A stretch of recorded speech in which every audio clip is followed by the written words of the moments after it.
Hey guys, how's it going? It's Joe Raiti from Raiti's Rides, and as you can see behind me is not your typical sunny Florida day. It's very rainy, very cloudy, and what better time, I think, than to do a little bit of maintenance on my cars. So one thing I wanted to tackle for you today is on my wife's 2017 Ford Focus ST. She just turned 10,000 miles, so I'm going to replace that cabin air filter for her. Now, if you look in the Ford manual, it would tell you on a Focus, it's every 20,000 miles.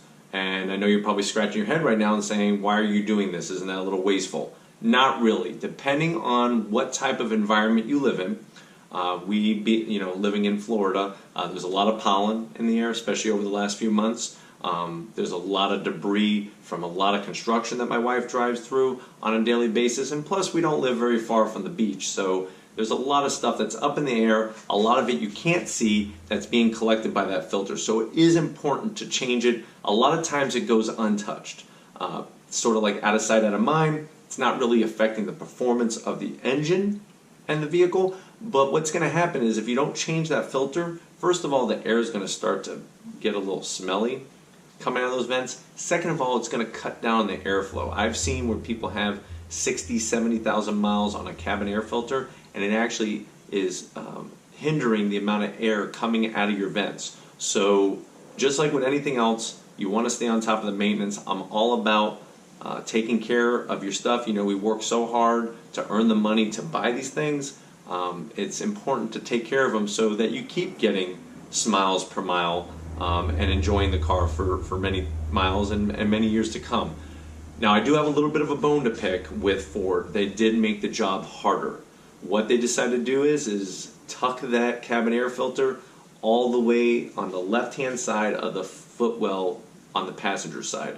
Now, I've owned a lot of different cars. One car brand that I love is Subaru because they make the job so easy. It's 2 tabs, you drop the glove box, you just use your hand and take the lid off of the cabin air filter holder, and then you just pull that filter out and slide your new one in, replace the cover, put the glove box back in with the 2 tabs, and you're done. This, though, they decided to make it harder. You're going to have to get down and contort yourself a little bit. You're going to need a special tool. So one thing right off the bat you're always going to want when you're working in the footwell of either the passenger or the driver's side is you're going to want a drop light. It's better than a flashlight. You don't want to hold it in your mouth and all that junk. It illuminates very nicely for you so you can see what you're doing, because you don't want to have that easy job turn into a pain in the ass job because you lose a screw or something like that. And that's the thing is with this, there is a screw. It's a Torx screw. So what you're going to need if you don't have it is a Torx bit. It's a T20 Torx bit, and you're either going to need a Torx driver or you could use a ratchet socket setup, whatever floats your boat, whatever you have, but you're definitely going to need the T20. You don't want to try to use a Phillips screwdriver or anything else. You're going to strip it and then you're really going to be screwed. So use the proper tools the proper way. It gets the job done so much faster. But let's go ahead. We're going to go ahead and tackle that. Other than that, you're just going to need a little bit of patience. And I think with this video, it should help you make the job go by that much faster. So let's go ahead and tackle this job and get it done. All right, here we are in the footwell of my wife's 2017 Ford Focus ST. Now, I looked it up. This is going to be the same deal going all the way back to 2009. So whether you have a 2009 Ford Focus when they first came out into the scene or 2018, doesn't matter if it's an ST, an RS, or just your standard Focus, this is the procedure that you need to do. Now the first step, if you look here up top, are going to be these 2 plastic screw pulls that you just go ahead and unscrew a little bit, and then you pull them right off. There's one. There's the other one. Now the nice thing is that if you look closely, you could see that they have it marked in yellow, the threaded studs here, so that when you go to put on this this kick panel back on, you could easily see the bright yellow studs here. Now, I'll be honest, this whole part's a little cheap down here. I'm surprised that the plastic doesn't follow underneath and cover that up, but hey, It is what it is, but it is very easy to take off. So you're just going to pull it down just like that. We're going to get it out of the way so that you don't have a cluttered up workspace. That's one thing my father always told me is put everything back as you're working, clean as you work, and it makes the job a lot easier. Now, I don't know if you could see, but all the way back there in the corner is the cover for the cabin air filter. I'm going to pick up the camera and just show you. You can see I already started to take out the screws so that we're not sitting here until Christmas to get this job done, to kind of just speed up the whole process. So I'm going to put the camera back here. Here is our Torx driver I was telling you about. This is going to be that Torx T20. You're going to need this. Without this, it isn't going to happen. I promise. I don't care how strong you are. So I'm going to go ahead and put that back into the driver. Remember, just like always, righty-tighty, lefty-loosey. Kind of want to make sure that when it gets a little loose, you put your finger up here to catch it so it does not fall down in there, because that looks like the dark abyss. Who knows what the heck is down there, and you don't want to lose the screw. So I'm going to put that aside so I don't lose the screw, and then taking off the cover is real easy. Just going to pull it off. There's two tabs. Out is the cover. So here's our cover, and you can see this is where the screw went into the bottom area here, just like so, just like that. So make sure that's how you're going to have to put it back to where this is the top and this is the bottom. One thing to remember. Now, all the way tucked in there is going to be that air filter, the cabin air filter. And remember, the whole purpose of this is to filter out the air coming in through the air conditioning so that it smells good and you got nice, clean air that you're breathing in. So I'm going to go ahead and reach up in there. And like I said, it's a very tight fit, but we're going to go ahead and pull it out. Kind of want to do the bottom side first because there's a lot of stuff hanging there. And here's our filter. So like I said, 10,000 miles, and you could see how dark the filter is here where it's been doing its job. That's a good thing. You want to see that.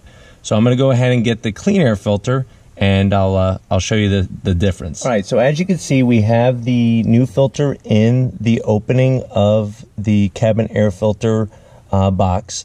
Make sure you see this black piece of foam, that this foam is on the right-hand side of the filter facing the front of the car. That's because of the airflow direction on the air filter. It gives you arrows on the top, so make sure that you put it in the right way, that you took the other one out, because you don't want to reverse it.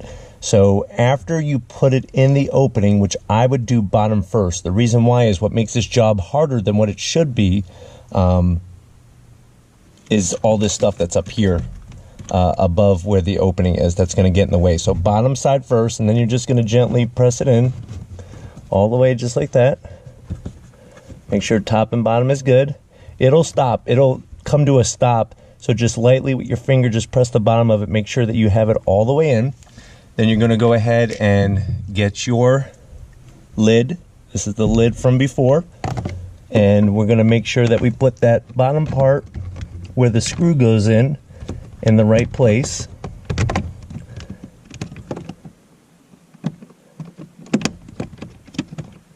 Just like that. You should hear it click. And then now we're going to take our screw and we're going to place it back into the hole. And I like to do this by hand. You always start it by hand because you don't want to strip this thing.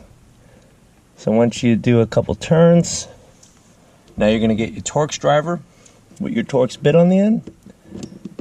Put it in the tip, and then remember, righty-tighty, lefty-loosey. And you're just going to drive it home.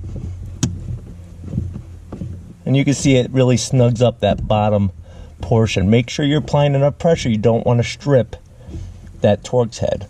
And plus, when you're tightening it, this isn't a lug nut, so you don't have to put 100 foot-pounds of torque on it. Just use your common sense. You don't want to over torque it, because remember, all of this is plastic. So if you over torque it, you're going to crack this, and you you don't want to do that. So as you can see, it's nice and secure on, and we're all done with that part. Now we got to put the kick panel back on. So once we get the kick panel, we're just gonna put that back in like this, right here. We're gonna take that and look for our yellow tabs, just like I pointed out before, those yellow studs.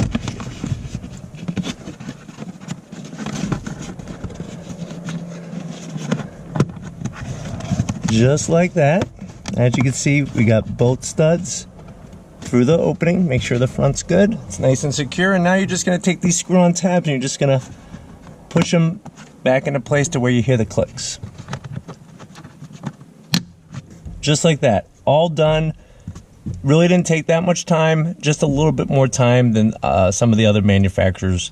But now the job is done. We're good to go. All right, guys, so we're all finished. It's now time to enjoy the rest of your weekend after doing that. My wife is going to have the nice, crisp, clean air that she deserves, and you know, the AC system is going to run better for it.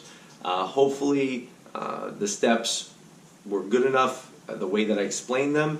And if you ever have any questions or comments, please leave them in that comment section. If there's something particular you want to see me review or maintain and show you how it is maintained, leave a comment in that comment section. If you have not subscribed yet, I really don't know what you're waiting for. Please hit that subscribe button. We just recently hit 3,000 subscribers. I'm so grateful for all of you who have been on board since the beginning, and all of you have joined along the way. This journey is a lot of fun. I love sharing my passion and knowledge of cars with you, and it's always exciting getting the comments and you know, feedback from you guys. And if there's anything in particular you want to see on Raity's Rides, please leave it in that comment section. You could also visit raitysrides.com, which is my website, and send me a message directly through there, or check out my Instagram page, Raity's Rides. It's all original content. I'm not here trying to borrow other people's stuff. Everything is mine, and that's how it should be. But like always, guys, thank you for watching, and I'll see you on the next ride.